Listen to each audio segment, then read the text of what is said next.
It's Tuesday, January 15th, 2013, and today we're going to talk a little bit about the Sony Xperia Z and ZL that were unveiled at CES this year.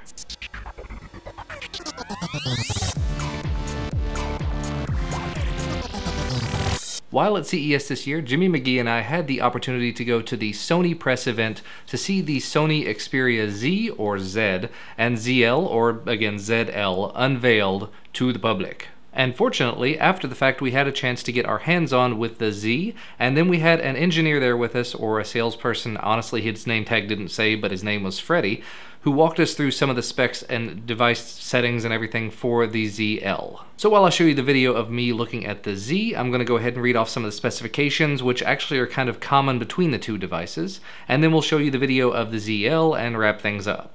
Okay, so what you're seeing here is the Sony Xperia Z. This is a 5-inch 1920 by 1080p display.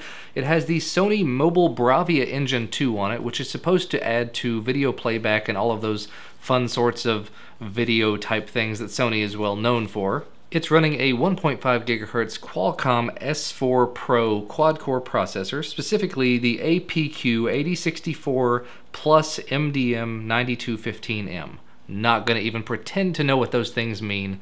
It's supposed to be blazing fast, and in my experience with it, as you can see from the video, definitely very snappy.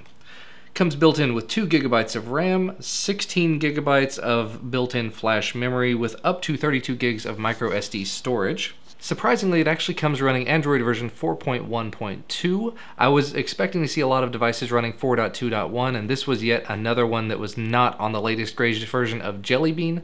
However, with Sony's the recent experiences in the developer community, we might be seeing it hit the AOSP as well. In talking to Freddie from Sony, he made it sound like a lot of the newer devices might end up hitting the AOSP tree as well, or at least having something, some form or fashion of open source development. Moving right along, we had a camera on the back of the device that takes 13.1 megapixel stills with autofocus. It also does HDR images and video using the built-in camera app.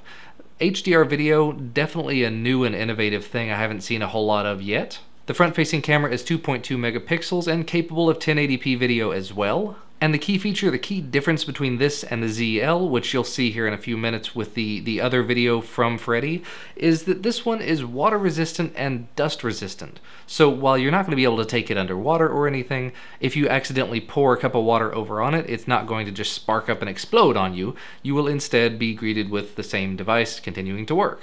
Now, in looking at the shape of the device, the form factor and everything, very sleek lines, very beautiful.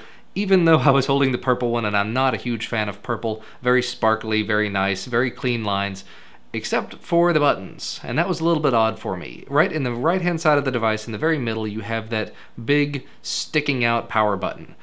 The one thing good about that is you can't miss it. The bad thing about that is you won't miss it, meaning if you pick it up, you're going to probably catch your finger on it. And it was a very nice piece of metal, meaning you're probably going to scratch your finger on it.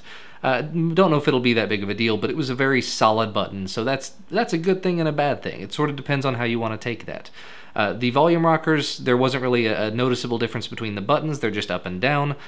They're placed in different places on the Xperia Z and the ZL. As you can see from the video, the Z has them down low. We'll see in a minute the ZL has them up high because there's some other buttons and things placed on the device. We'll go into that in just a minute as well. But anyway, overall, first impressions of the Xperia Z, very good. Not a huge fan of the purple one, obviously. However, the shape of the device, the sleek nature of the device, the very fast performance of the device, huge fan of all of that. But now, let's kick it on over to Freddie from Sony to take a look at the Xperia ZL. So yeah, this is the Xperia ZL, and this is the variant of the Z. The big difference, really minor, you're not going to lose anything as far as spec-wise, internal memory or anything like that. What the difference is going to be the chassis or the body of it. It's not dual tempered glass. This one's going to have a rubber textured backing with the curvature on the back versus the flat glass panel like the Z. It is not water resistant or dust resistant. It is actually more compact than the Z, so at 75% of the front is screen. So that makes it more compact to hold in the hand for a 5. So it's basically the most compact 5-inch device out right now. Like I said, everything else is the same. You do have a dedicated camera key on this one, which you don't have on the Z due to the water resistance and dust resistant. You do have the IR blaster. You can't really see it on the black, but it is there. You do have a built-in remote application built in here. So you have a built-in remote control application. It will ask you to start setting up your TVs, and you can have a remote control here. So once that's set up, you can start controlling your TVs. This one also has the 16 gig internal, expandable up to 32 gig micro SD. It is a tempered front panel glass. So that's really the biggest differences between that and the ZL. You're not losing, like I said, any of the specifications. Identical pretty much as far as display and everything else. Just more compact design. And actually, after shooting this video with Freddie, he did some quick burst mode shots with the camera on it, and it was extremely fast. And then he went into the gallery app and started messing around, and I noticed something about the gallery app that was very unique. Go ahead and take a look. So this is the burst folder that we shot all the burst modes in, and it separated it in an album. So now I can see all the pictures going through here, but if I want to expand that, I can actually just expand that and take a bigger close. I can actually go to one picture and go up and decide which one I like, which one I don't want to delete. If you want to get rid of any of them, what do you have to do? If I want to get rid of this one, I just hold that one there, and I just delete that one. Okay. Don't want to do that? Okay. And then I got to go back down here. And that works in any of the any of the folders. So if I go back over here and just go into my regular all my pictures, I can do that by that. Nice. So that's one of the media apps from Sony that they implemented in the phone. Yeah, Sony definitely developed some very interesting multimedia applications, and that's another one of them. Anyway, I hope you enjoyed this first look at the Sony Xperia Z and ZL. Hopefully I'll be able to get my hands on one of these devices eventually to take a look at it myself, but unfortunately it looks like it may not be coming to Verizon, at least not in the foreseeable future, because as far as LTE bands go, it does not appear to be compatible with Verizon's LTE bands, so maybe I'll end up with my hands on an AT&T or T-Mobile one.